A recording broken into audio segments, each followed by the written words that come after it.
PT Kereta Api Indonesia Persero dipastikan saat ini tengah mempersiapkan gerbong kereta khusus para petani dan pedagang yang membawa barang dagangannya dari daerah ke Jakarta.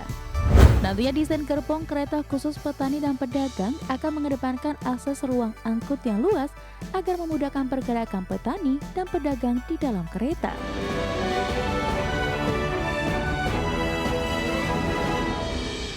Wakil Menteri BUMN Kartiko Wirjoatmojo memastikan saat ini PT Kereta Api Indonesia Persero tengah mempersiapkan gerbong kereta kelas ekonomi khusus para petani dan pedagang. Ya, nantinya desain gerbong kereta mengedepankan akses ruang angkut yang luas agar memudahkan pergerakan petani dan pedagang di dalam kereta.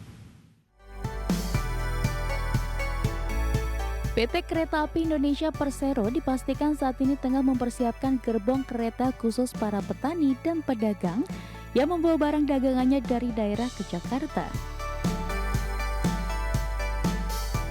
Menurut Wakil Menteri BUMN Kartiko Wirjoatmojo, rencananya dalam waktu dekat gerbong kereta khusus petani dan pedagang akan diresmikan. Nantinya para petani maupun pedagang dapat membawa dagangannya di gerbong khusus pada pagi hari sebelum waktu subuh. Ini kan memang sekarang itu kan schedule hasilnya kan benar dengan itu pagi-pagi ada batch yang pagi sekali sebelum subuh itu yang memang untuk mengangkut hasil pertanian pedagang itu dan segera kita launching untuk supaya menampung masyarakat yang membawa hasil dagangan dari daerah ke Jakarta. Kereta api penumpang kelas ekonomi khusus dan pedagang saat ini masih dalam modifikasi di UPT Balai Yasa Surabaya Gubeng. Nantinya desain gerbong kereta khusus petani dan pedagang akan mengedepankan akses ruang angkut yang luas agar memudahkan pergerakan petani dan pedagang di dalam kereta. Dari Jakarta, Ricky Anwardi, IDX Channel. Masih di Prime Market Highlight pemirsa, DPR RI bergerak cepat menyelesaikan revisi UU Haji dan Umroh untuk meningkatkan kualitas pelayanan bagi para calon jemaah. Anggota Komisi 8 DPR RI Maman Imanul Haq mengungkapkan bahwa revisi undang-undang ini sangat urgent mengingat Presiden Prabowo Subianto telah membentuk Badan Penyelenggara Haji. Melalui badan tersebut ke depan pelaksanaan haji dan umroh tidak lagi di bawah koordinasi Kementerian Agama. Pemerintah kemudian membuka wacana agar badan tersebut dibentuk sebagai kementerian. Nantinya Direktorat Jenderal Penyelenggaraan Haji dan Umroh Kementerian Agama akan ditiadakan usai Badan Penyelenggara Haji menjadi kementerian. Kini pemerintah dan DPR RI tengah membahas rancangan Undang-Undang Haji dan Umroh, yang mana undang-undang tersebut nantinya akan mengubah nomenklatur BP Haji menjadi kementerian. Hari ini sudah hampir rampung menyelesaikan rancangan undang-undang ini. Akan ada hasil dari revisi undang-undang ini Kementerian Haji dan Umroh sebagai pelaksanaan atau kelanjutan dari Badan Haji kemarin. Dengan struktur kementerian di pusat sampai ke tingkat daerah. Nah, kita sudah meminta kepada pemerintah agar proses undang-undang ini dipercepat pengesahannya. Walaupun sudah disahkan DPR, lalu dibuatkan undang-undang pemerintah peraturan pemerintahnya. Kenapa? Karena Arab Saudi hari ini mempercepat timeline pelaksanaan haji. Dalam undang-undang haji ini Kementerian Agama sudah selesai. Jadi selama 70 tahun lebih ya, haji ini dipegang. Menteri Hukum Supratman Andi Aktas mengatakan, pemerintah menyepakati inisiatif Komisi 8 DPR merevisi Undang-Undang Nomor 8 Tahun 2019 tentang penyelenggaraan ibadah haji dan umroh. Salah satu hasil pembahasan revisi UU Haji yaitu perubahan status Badan Penyelenggara Haji menjadi Kementerian Haji.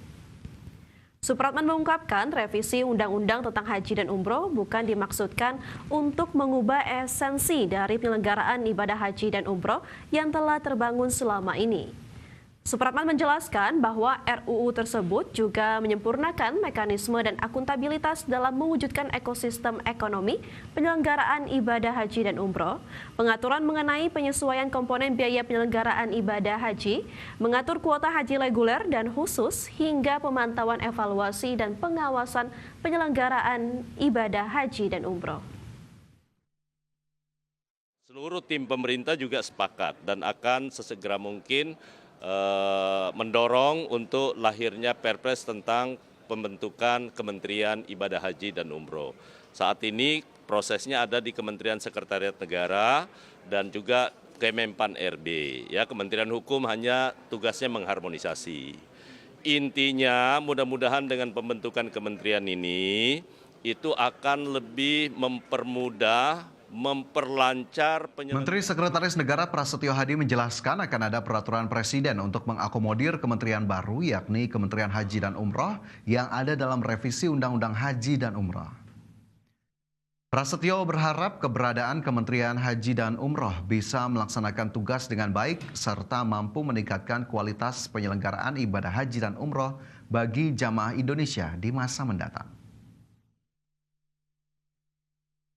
Harapannya ya jelas hanya satu, pelaksanaan haji akan semakin lebih baik lagi. Oke, berarti keluar perpres ya Mas? Keluar perpres baru ya?